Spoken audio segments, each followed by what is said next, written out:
7। वही युवराज आज बहुत ही हॉट फायर लग रहा था। उसने 3 पीस सूट पहना हुआ था, आंखों पर गॉगल्स और जेल से सेट किए हुए बाल, हल्की बर्ड, और इस लुक में युवराज कहर ढा रहा था। युवराज के साथ उसका असिस्टेंट प्रियम भी था, और वह दोनों ही आते हैं। उसके पीछे भी बहुत सारे बॉडीगार्ड थे जो कि वह भी आकर अपनी अपनी पोजीशन में खड़े हो जाते हैं।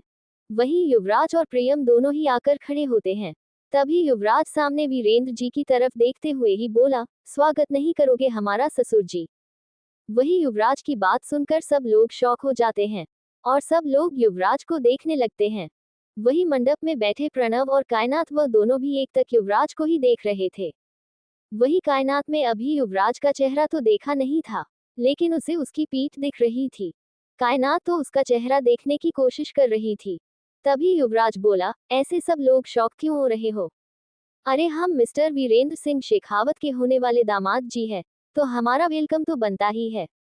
वही युवराज की आवाज खतरनाक लग रही थी और उसके बातों में भी एक रहस्यमयी मुस्कान थी। वही वीरेंद्र जी आगे बढ़कर बोले, अंडस्को, यह क्या बकवास कर रहे हो तुम? और कौन हो? यहाँ क्यों और यहाँ पर क्या करने आए हो? और ये सब लोग कौन है? इसे हटाओ यहाँ से। यहाँ हमारे घर पर इतना बड़ा अवसर है और तुम ये क्या कर रहे हो? तभी युवराज बोला, अंडस्को, मैं कहाँ कुछ कर रहा हूँ। मेरी तो अपनी खुद की ही शादी है, तो शादी में नहीं आऊंगा बताए। अगर दूल्हा शादी में ना हो तो यह शादी होती कैसे? तभी सिमरन जी आगे बढ़कर बोली, अंडस्को, बेटा आप हो कौन और यह कैसी बातें कर रहे हो आप? हमारा बेटी की जिसके साथ शादी होने वाली है वह तो यहाँ पर है ही। तभी युवराज बोला, अंडस्को, नहीं, शादी उसकी और आपकी बेटी की नहीं होगी। शादी आपकी बेटी और मेरी होगी। इतना बोलकर युवराज जिस तरफ कायनात और प्रणव बैठे थे उसी तरफ मुड़ जाता है। वही युवराज जब कायनात को पहली बार देखता है तो वह एक पल के लिए देखता ही रह जाता है। वह अपनी नजरें कायनात से हटाते हुए ही प्रणव की तरफ देखकर बोला, अंडस्को, मिस्टर आप वहां से खड़े हो जाए और साइड में बैठ जाए और जो तमाशा हो रहा है उसे चुपचाप देखिए। वही प्रणव भी युवराज की खतरनाक आवाज सुनकर वह खड़ा होता है और बोला, अंडस्को, मुझे मुझे नहीं करनी है इस लड़की से शादी। पता नहीं इसके रिलेशन कहाँ कहाँ है। वही प्रणव इतना बोलकर वहीं पर ही अपना सब कुछ छोड़कर वह खड़ा होता है। वही ये देखकर कायनात भी हैरानी से भी खड़ी हो जाती है और वह भी युवराज को देखने लगती है। तभी युवराज बोला, अंडस्को, ये सही बात है मिस्टर। इतना बोलकर युवराज शादी के मंडप में आ जाता है।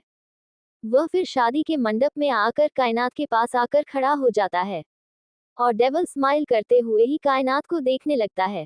तभी कायनात युवराज को देखते हुए ही बोली, अंडस्को, यह क्या बदतमीजी है मिस्टर? आप जो कोई भी है यहाँ से चले जाए। यहाँ मेरी शादी हो रही है और क्या आपने तमाशा लगा रखा है? और यह अपने सब काले गुंडे को कहिए कि हमारे घर से चल जाए। तभी युवराज बोला, अंडस्को, अरे ऐसे कैसे जाए? वैसे वो चले जाएंगे, चले जाएंगे। माई वुड बी वाइफी, तुम अगर ऑर्डर करोगी तो वह सब चले जाएंगे, लेकिन हमारी शादी के बाद समझ में आए बात। तभी कायनात युवराज की बदतमीजी और यह सब बातों से गुस्से में आ गई थी और वह अपना हाथ युवराज की चेहरे की तरफ उठा देती है उसे मारने के लिए। लेकिन तभी कायनात युवराज को एक तमाचा मारा पाती उससे पहले ही युवराज कायनात का हाथ कस के पकड़ लेता है और बोला, अंडस्को, सब्र रखो होने वाली बीवी। एक गलती तो तुम पहले ही कर चुकी हो, जिसकी सजा अब तुम्हें ही मिल रही है, और यह जो गलती तुम करने वाली थी उससे मैं तुम्हें बचा रहा हूँ। आखिर में तुम्हारा होने वाला पति जो हूँ, मेरा धर्म बनता है तुम्हें गलती करने से बचाना। इसीलिए इस गलती से तुम फ्री हो गए, लेकिन जो तुमने आगे गलती की है उसकी सजा तो तुम्हें मिल रही है और आगे भी मिलकर ही रहेगी। कायनात बोली, अंडस्को, क्या गलती कर रहे हो आप? मैंने कोई गलती नहीं की है और चले जाओ यहाँ से। वही कायनात की बात सुनकर युवराज उसका हाथ जोर से मोड़ देता है और फिर बोला, अंडस्को, शादी तो हमारी होगी, फिर मैं यहाँ से जरूर चला जाऊंगा, लेकिन पहले शादी कर ले। इतना बोलकर वह कायनात को अपनी तरफ खींच लेता है और अपने पास ही बैठा लेता है। तभी कायनात युवराज से अपना हाथ छुड़ाने की कोशिश करते हुए ही बोली, अंडस्को, बदतमीज इंसान, छोड़ो मेरा हाथ। मैं पुलिस को कॉल करूंगी अगर तुमने मुझे नहीं छोड़ा तो। तभी युवराज अपने असिस्टेंट को कुछ इशारा करता है और वह उसका इशारा समझ कर ही तभी 2 बॉडीगार्ड आकर कायनात के मम्मी पापा पर गन पॉइंट कर देते हैं। और वहीं युवराज वह देखकर एक डेविल करते हुए ही बोला अंडरस्को वैसे होने वाली वाइफी, सामने देखो अपने माँ पापा को। वही युवराज की बात सुनकर कायनात जो अपना हाथ छुड़ा रही थी वह हैरानी से सामने देखने लगती है। और जब वह अपने माँ पापा पर गन पॉइंट देखती है तो वह शॉक हो जाती है। वह बोली अंडरस्को ये तुम क्या कर रहे हो, ये गलत है, मेरे मम्मी पापा को छोड़ो। तभी युवराज बोला अंडरस्को अरे मैं क्या कर रहा हूँ उसका यही मतलब है कि मुझे शादी करनी है तुमसे, और इसलिए मैं जोर जबरदस्ती कर रहा हूँ, और फिर भी तुम नहीं मान रही हो, इसलिए तुम्हारे मामा पर गन पॉइंट कर रहा हूँ।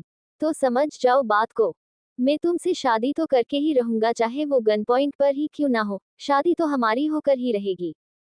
इतना बोलकर वह एक खतरनाक मुस्कान लिए कायनात को देखने लगता है। वही कायनात अपने माँ पापा पर और अपनी बहन पर गन पॉइंट देखकर हार जाती है। उसकी आंखों से आंसू बहने लगते हैं, और वह एक तक अपने माँ पापा को ही देख रही थी। वहीं युवराज डेविल स्माइल करते हुए कायनात को ही देख रहा था। तभी सिमरन जी आगे आते हुए ही बोली अंडरस्को ये क्या बदतमीजी है, छोड़िए मेरी बेटी को। वही वह भी आगे आने को हुई थी कि तभी एक बॉडीगार्ड उसके आगे खड़ा होकर उन्हें गन दिखाकर रोक लेता है। वही सिमरन जी वो देखकर वहीं पर ही रुक जाती है, और वह हैरानी से वह बॉडीगार्ड को देखने लगती हैं, और फिर सामने युवराज को। वही युवराज सिमरन जी को देखते हुए एक डेविल स्मेल पास करता है और बोला अंडरस्को अरे इतनी भी क्या जल्दी है सासू माँ, आपको हमारे आने की जल्दी है, लेकिन पहले आपकी बेटी की और मेरी शादी तो हो जाने दीजिए, फिर हमारे पास आकर हमें शौक से आशीर्वाद भी दीजिएगा। मैं भी आपसे आशीर्वाद लेने के लिए बहुत बेताब हूँ, लेकिन शादी के बाद, अभी तो शादी होने तो दीजिए। इतना बोलकर वह एक डेविल स्मॉल पास करता है। वही वीरेंद्र जी की कुछ बोलने को हुए लेकिन सारे बॉडीगार्ड सबके पास आकर सबके माथे पर गन पॉइंट रख देते हैं, जिस वजह से उनमें से कोई भी कुछ बोल नहीं पाता। सबकी आंखों में नमी आ चुकी थी। वीरेंद्र जी बोले अंडरस्को आप जो कोई भी है गलती कर रहे हैं, हमारी बेटी से ऐसे जबरदस्ती शादी आप नहीं कर सकते। वही वीरेंद्र जी की बात सुनकर युवराज बोला अंडरस्को युवराज सिंह राठौड़ कुछ भी कर सकता है, और कोई कुछ भी बोल भी नहीं पाएगा। तो ससुर जी आप थोड़ी देर के लिए चुप रहिए। इतना बोलकर वह कायनात को देखता है। वही कायनात की आंखों से आंसू बह रहे थे, और वह एक तक अपनी मम्मी पापा को ही देख रही थी, जिसके सर पर गन रखी गई थी। वही युवराज कायनात को देखता है और उसका हाथ पकड़कर उसे जबरदस्ती बैठा देता है। वही कायनात अपनी आंखों में आंसू लिए युवराज को देखते हुए ही बोली अंडरस्को आप गलत कर रहे हैं मिस्टर राठौर। आखिर हमारी गलती क्या है, हमने किया क्या है जो आप हमारे साथ ऐसा कर रहे हैं। वही इतना सुनते ही युवराज की पकड़ कायनात के हाथों पर कस जाती है, और वह कायनात के हाथों को कस के पड़ते हुए ही बोला अंडरस्को तुमने क्या किया है वह तुम्हें बहुत जल्द पता चल जाएगा। अभी तुम चुप रहो, तुम्हें सब कुछ समझ आ जाएगा बहुत जल्द ही, और यह शादी क्यों हो रही है वह भी। तो अपना बकवास बंद करो और चुपचाप बैठो। वही कायनात अपने हाथों को देखती है जिसे अब उसे दर्द होने लगा था। वह अपना हाथ छुड़ाने की कोशिश करती है, लेकिन युवराज उसे कसके पड़े हुए था, जिस वजह से वह अपना हाथ छुड़ा नहीं पा रही थी। युवराज पंडित जी को देखते हुए ही बोला अंडरस्को पंडित जी शादी स्टार्ट करिए। वही इतना सुनते ही पंडित जी भी डरते हुए ही शादी स्टार्ट कर देते हैं। पंडित जी अपना मंत्र बोलना स्टार्ट कर देते हैं। वही ये देखकर कायनात और भी ज्यादा कसमाशने आने लगती है, और अपना हाथ छुड़ाने लगती है। लेकिन युवराज कायनात को देखते हुए अंडरस्को झुक कर उसके कान में बोला अंडरस्को ज्यादा होशियारी दिखाने की कोशिश की ना तो देखो वह जो तुम्हारे मम्मी पापा पर गन पॉइंट है ना वह सच में चल जाएगी। वह नकली गन नहीं है, तुम चाहो तो मेरे तुम्हें ट्रेलर दिखा सकता हूँ। वही इतना सुनते ही कायनात की आंखें हैरानी से बड़ी हो जाती है, उसकी आंखों से आंसू बह जाते हैं, और वह सामने एक तक देखने लगती है। वही युवराज एक दिलकश मुस्कान के साथ बोला अंडरस्को चुपचाप बैठो। वही कायनात फिर एक स्टैचू की तरह बैठ जाती है, और वही पंडित जी अपने मंत्र और पूजा कर रहे थे। कुछ देर पंडित जी पूजा करते हैं, और सारे मंत्र भी पढ़ते हैं। पंडित जी अपनी पूजा करने के बाद बोले अंडरस्को अब फेरों के लिए खड़े हो जाए। वही इतना सुनते ही कायनात के तो जैसे सारे सपने ही टूट गए, क्योंकि हर एक लड़की का एक शादी करने का सपना होता है, लेकिन यह शादी उसके साथ जबरदस्ती से हो रही थी उसके बिना मर्जी के, और वह ऐसा नहीं चाहती थी कि उसे गन पॉइंट पर उसके कोई जबरदस्ती शादी कर रहा है। वही इतना सुनते ही युवराज खड़ा हो जाता है, और उसने कायनात का हाथ अब भी पकड़ा हुआ था। वह कायनात को भी खींचकर खड़ा करता है। वही कायनात हैरानी से युवराज को देखने लगती है। वही युवराज बोला अंडरस्को, चलो फेरे लेते हैं होने वाली बीवी। इतना बोलकर वह एक खतरनाक स्माइल के साथ फेरे स्टार्ट करता है। वही पंडित जी अपने मंत्र बोल रहे थे और साथ में ही युवराज फेरे लेता है और अपने मन में बोलता है, ये शुरुआत हो रही है हम दोनों की शादी की, लेकिन मिसेस कायनात युवराज सिंह राठौर, ये सिर्फ और सिर्फ तुम्हारे लिए बर्बादी की शुरुआत होगी। वही कायनात की आंखों से आंसू बह रहे थे और वह फिर भी बेबसी से मजबूर होकर युवराज के पीछे चल रही थी। वही यह सब होते हुए घर पर आए बाकी के मेहमान और कायनात के घर वाले और बाकी सब लोग भी देख रहे थे। आलिया की आंखों से भी आंसू बह रहे थे, सिमरन जी और वीरेंद्र जी देख रहे थे। वही प्रणव तो वहीं पर साइड में ही खड़ा था और बाकी बहुत से लोग थे जो वहां पर डरे हुए थे। उन्होंने युवराज के बॉडीगार्ड और बॉडीगार्ड्स के पास जो हथियार थे वो देखकर सबके मन में डर था। उसी वजह से उनमें से किसी की भी बोलने की कोई हिम्मत नहीं हो रही थी कि वह कुछ भी बोले। वही दूसरा फेरा भी स्टार्ट हो चुका था और कायनात आगे कदम नहीं रख रही थी, लेकिन युवराज फिर भी उसे जबरदस्ती अपने साथ फेरे लेने के लिए उसे खींचते हुए ही दूसरा और फिर चारों फेरे कंप्लीट करता है। ऐसे ही फेरे कंप्लीट होते हैं और पंडित जी मंत्र पढ़ते हुए ही बोले, अंडरस्को अब कन्या की मांग में सिंदूर भरे। पंडित जी सिंदूर की डिब्बी युवराज को देते हैं। वही युवराज सिंदूर की डिब्बे लेकर उसमें से सिंदूर निकलता है और कायनात को देखता है। वही कायनात भी अपनी आंखों पर आंसू से युवराज को देख रही थी। वह तो युवराज को पहचानती तक नहीं थी कि उसकी शादी किसके साथ हो रही है और यह कौन है। वही युवराज भी कायनात को एक पल देखता है और फिर वह डिब्बे में से सिंदूर निकाल कर कायनात की मांग में भर देता है और वह अपने मन में बोला, अंडरस्को, ये सिंदूर तुम्हारी मांग मैंने भर तो दिया है, लेकिन इस सिंदूर के साथ ही मैं तुम्हें उतना ही दर्द ही दूंगा जितना कभी तुमने सोचा भी नहीं होगा तुम्हारी लाइफ में। वही इतना बोलते हुए वह सिंदूर भर देता है, लेकिन उसमें से थोड़ा सा सिंदूर कायनात के नाक पर गिर जाता है। वहीं इसी के साथ ही कायनात की आंखें भी बंद हो जाती है और 2 बूंद की आंसू उसकी आंखों से गिर जाते हैं। पंडित जी फिर मंगलसूत्र देते हुए बोले, मंगलसूत्र पहनाए कन्या को। इतना सुनते ही कायनात अपनी आंखें खोलती है और उस मंगलसूत्र को देखने लगती है। वही युवराज उसे मंगलसूत्र को लेता है और मंगलसूत्र को देखते हुए अपने मन में सोचता है, यह मंगलसूत्र मैं तुम्हें पहनाऊंगा, लेकिन ये तुम्हारे लिए पूरी लाइफ टाइम के लिए फांसी का फंदा होगा जिसमें से तुम मरते दम तक नहीं निकल पाओगे और ना ही मैं तुम्हें इससे आजाद होने दूंगा। बस तुम्हारे लाइफ में कुछ होगा तो वह सिर्फ और सिर्फ दर्द होगा जो तुम्हें मुझसे जोड़े रखेगा और इस दर्द का एहसास तुम्हें हर पल रहेगा। इतना बोलता है वो अपने मन में और फिर उस मंगलसूत्र को देखता है और फिर कायनात को देखते हुए वह मंगलसूत्र उसे पहना देता है। वही मंगलसूत्र पहनाते ही पंडित जी बोले, अंडरस्को, शादी संपन्न हुई। आज से अभी से आप दोनों पति पत्नी हुए। वही इतना सुनते ही युवराज डेविल स्माइल छोटा सा भूत करते हुए ही कायनात को देखता है। वही कायनात भी अपनी आंखों में आंसू लिए युवराज को ही देख रही थी। वही कायनात युवराज को समझने की कोशिश कर रही थी।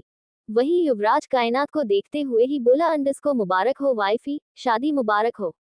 इतना कहते वक्त उसके चेहरे पर एक डेविल स्माइल के साथ गुस्सा भी झलकने लगता है। वही युवराज के चेहरे पर गुस्सा देखकर कायनात नजरें नीचे कर लेती है और वो नीचे देखने लगती है।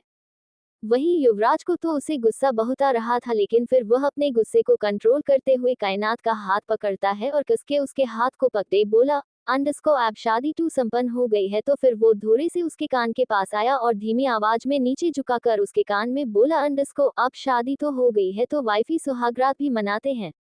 वैसे भी शादी के बाद सुहागरात ही होती है।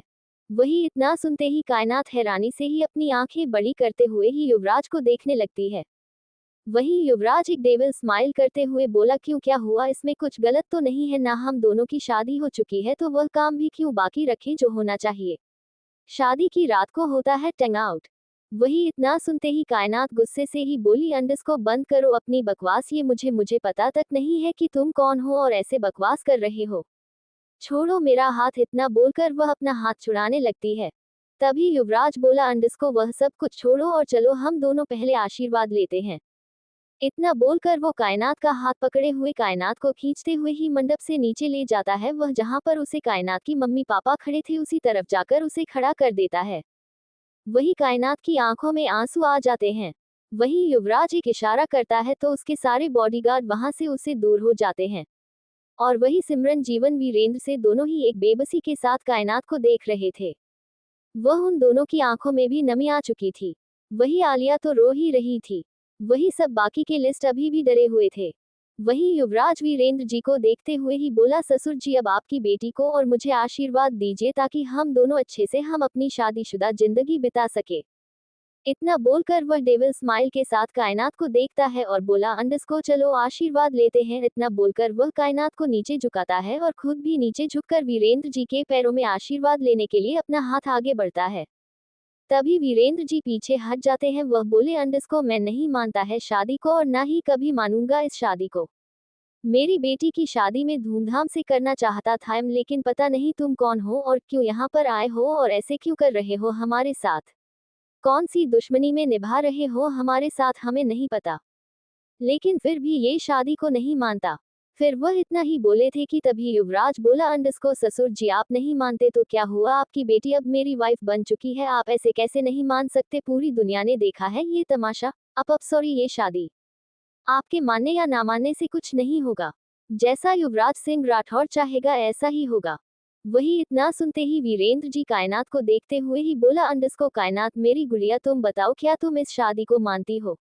वही कायनात तो बस अपनी आंखों में आंसू लिए अपनी मम्मी पापा को ही देख रही थी। अब वह अपने पापा की बात सुनकर उसकी तरफ देखती है कि वह क्या बोले। वही सिमरन जी भी कायनात को ही देख रही थी।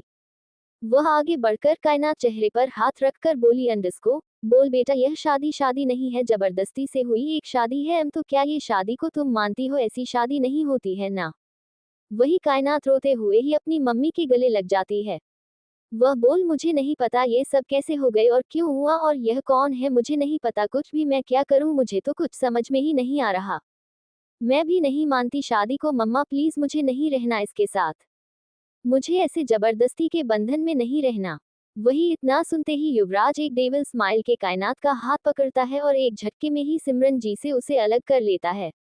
बीवी मैंने बोला ना, तुम किसी के कुछ भी मानने से कुछ नहीं होगा, जैसा मैं चाहूंगा वैसा ही सब कुछ होगा। वही कायनात बोली, अंडस्को आप कौन है और क्यों कर रहे हैं ये सब, कौन सी दुश्मनी निभा रहे हैं, गलती क्या है हमारी। वही वीरेंद्र जी भी बोले, हाँ बताओ कौन हो तुम। कभी युवराज बोला, अंडस्को आपको बहुत जल्दी पता चल जाएगा, आप अभी इतना समझ लीजिए कि अभी के लिए मैं आपका दामाद बन गया हूँ। वही इतना सुनते ही सिमरन बोली, मैं अपनी बेटी को आपके साथ नहीं भेजूंगी, यह शादी नहीं मानते हम। युवराज बोला, अंडस्को आपके मानने से कुछ नहीं होता, मैं तो आपकी बेटी को लेकर अपने साथ जाऊंगा ही। इतना सुनते ही कायनात बोली, अंडस्को मैं आपके साथ नहीं आऊंगी कहीं भी।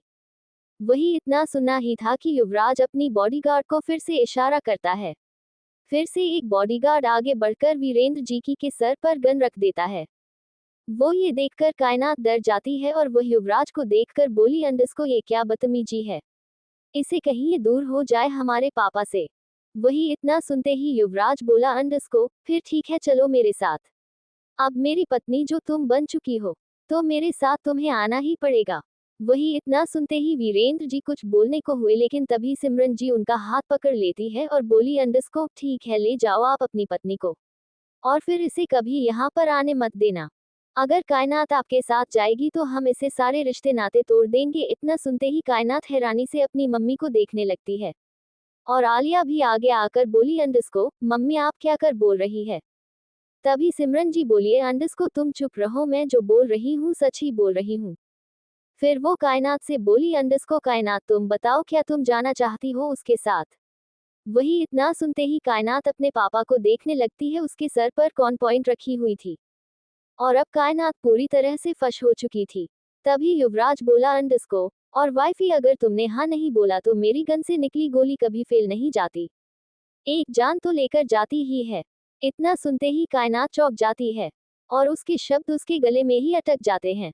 वह हैरानी से युवराज को देखने लगती है। युवराज डेविल स्माइल करते हुए ही बोला, अंडस्को सोच समझकर फैसला लेना बीवी। वही इतना सुनते ही सिमरन जी बोली, अंडस्को कायनात बताओ, डरो मत, ये हमारा कुछ नहीं बिगड़ पाएगा। और क्या तुम जाना चाहती हो इसके साथ। इतना सुनते ही कायनात अपने आंखों से बह रहे आंसुओं को पहुंचती है और अपने मन में एक निर्णय ले लेती है और फिर वह कुछ देर सोचकर बोली, अंडस्को मैं जाना चाहती हूँ मिस्टर राठौर के साथ। इतना सुनते ही सिमरन जी की आंखों से आंसू बह जाते हैं। वही वीरेंद्र जी बोले, अंडस्को तुम क्या बोल रही हो गुड़िया, यह शादी को कोई भी नहीं मानता, ये जबरदस्ती की शादी को कोई नहीं मानता। तुम मना कर दो। वही कायनात बोली अंडस को, नहीं पापा, अब तो हमारी शादी हो चुकी है, तो आप ही कहते हैं ना कि बेटियां तो ससुराल में ही अच्छी लगती है। तो मैं चाहती हूँ मैं अपने ससुराल में जाऊं। इतना बोलते हुए वो 2 कदम पीछे हट जाती है और युवराज के बाद साथ ही खड़ी हो जाती है। और वह अपना सर झुका लेती है। उसकी आंखों से आंसू बह रहे थे और उसकी आंखों में भी बेबसी थी। वही ये देखकर युवराज स्माइल के साथ बोला, अंडस को, ससुर की सासू माँ, अब हम चलते हैं, आपसे इजाजत हो आपकी तो। और फिर वह पूरे घर में अपनी नजर करते हुए बोला, अंडस को, हमारी शादी हुई है तो सारे मेहमानों को विनती है कि वह सब लोग खाना खाकर ही अपने घर जाए। इतना बोलकर वह हाथ जोड़कर सब लोगों को प्रणाम करता है और एक खतरनाक स्माइल के साथ फिर से कायनात का हाथ पकड़ लेता है और बोला, अंडस को, चले वाइफी। कायनात तो बस एक स्टेचू बन चुकी थी, उसके कदम तक न उठ रहे थे आगे बढ़ने के लिए। लेकिन युवराज उसे खींचते हुए बोला, अंडस को, अब चलो ससुराल चलो, तुम्हारा स्वागत जो करना है अच्छी तरीके से। ये बोलते वक्त युवराज की टोन में एक कड़वाहट थी जो कि कोई समझ नहीं पाया था। वही सिमरन जी अपनी आंखों में आंसू आंसू को पोंछते हुए ही वीरेंद्र जी को देखते हुए ही बोली, अंडस को, आपसे कोई रिश्ता ना रहेगा हमारा कायनात के साथ, जो कुछ भी हुआ वह भूल जाए। वह उस लड़के के साथ जा रही है तो उसे हमारा रिश्ता सब खत्म होता है उससे। ऐसे गुंडे के साथ वह क्यों जा रही है?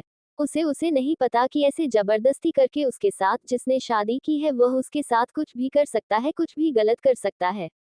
लेकिन नहीं, उसे तो उसके साथ ही जाना था। वही इतना सुनते ही आलिया आगे आ जाती है और बोली, अंडस को, लेकिन मम्मा, कायनात दी इसलिए गई उसके साथ क्योंकि उसने पापा पर गन पॉइंट की थी। उसने मजबूरी में हाँ बोला है। वही कायनात और युवराज वहां से थोड़ी दूर दूरी पर चले गए थे। वही कायनात के कदम तक ना उठ रहे थे आगे बढ़ाने के, लेकिन युवराज बोला, अंडस को, चलो, मैं तुम्हें गोद में उठाकर नहीं चलूंगा, लेकिन अगर तुम कहो तो मैं तुम्हें गोद में उठा सकता हूँ। इतना बोलते हुए वही डेविल स्माइल करता है। वही कायनात तो अपनी आंखों में आंसुओं के साथ युवराज को देखते हुए ही बोली, अंडस को, आप गलत कर रहे हो मिस्टर राठौर। इतना सुनते ही युवराज कायनात का हाथ कस के पड़ते हुए ही बोला, अंडस को, युवराज सिंह राठौर जो कुछ भी करता है बिल्कुल सही करता है, चाहे वह गलत हो या। वही युवराज के पीछे उसका असिस्टेंट और बाकी के बॉडीगार्ड भी आ जाते हैं। वही सिमरन जी, आलिया और वीरेंद्र जी को बहुत दुख हो रहा था और बाकी के गेस्ट भी है वहां से चले जाते हैं। वही कायनात और युवराज आकर कार में बैठ जाते हैं और कार स्टार्ट हो जाती है। वही कायनात तो अपनी आंखों में अपने घर को देख रही थी और उसे घर से दूर जाते हुए उसे उसके दिल में एक दर्द हो रहा था और वह अपने आंसुओं को रोकने की कोशिश कर रही थी, फिर भी उसके आंखों से आंसू बहे जा रहे थे। ये देखकर युवराज बोला, अंडस को, इतना ज्यादा भी रोने की जरूरत नहीं है, वैसे भी तुम ही ससुराल में बहुत ही ज्यादा मजा आने वाला है। इतना बोलकर वह पीछे की सीट पर टिक बैठ जाता है। वही कायनात उससे दूर बैठी हुई थी। वह बाहर खिड़की की तरफ देखते हुए बोली, अंडस को, किस्मत में जो लिखा हुआ होता है वो होकर कर ही रहता है। कर्मों का फल हर एक को मिलता है। जिसने जैसा किया है उसे वैसा ही मिलता है मिस्टर राठौर। बी अलर्ट, कहीं आपको आपके कर्मों की सजा न मिल जाए। वही इतना सुनते ही युवराज भी उसी टोन में बोला, अंडस को, और जो लोग बूढ़े लोगों की रिस्पेक्ट करना नहीं जानते उसे भी कोई हक नहीं है रिस्पेक्ट पाने का, उसे भी उसके कर्मों की सजा मिलती ही है। इतना बोलकर वह भी फिर चुप हो जाता है और अपना फोन निकलकर उसमें कुछ करने लगता है। कायनात को तो कुछ समझ नहीं आता, लेकिन फिर भी वह बाहर खिड़की से बाहर देखने लगती है। युवराज की कार के पीछे ही उसके सारे बॉडीगार्ड की बहुत सारी कार्स चल रही थी। वहीं युवराज का असिस्टेंट आगे की सीट पर बैठे हुआ था और उन सब की कार्स एक साथ ही सड़क पर दौड़ रही थी।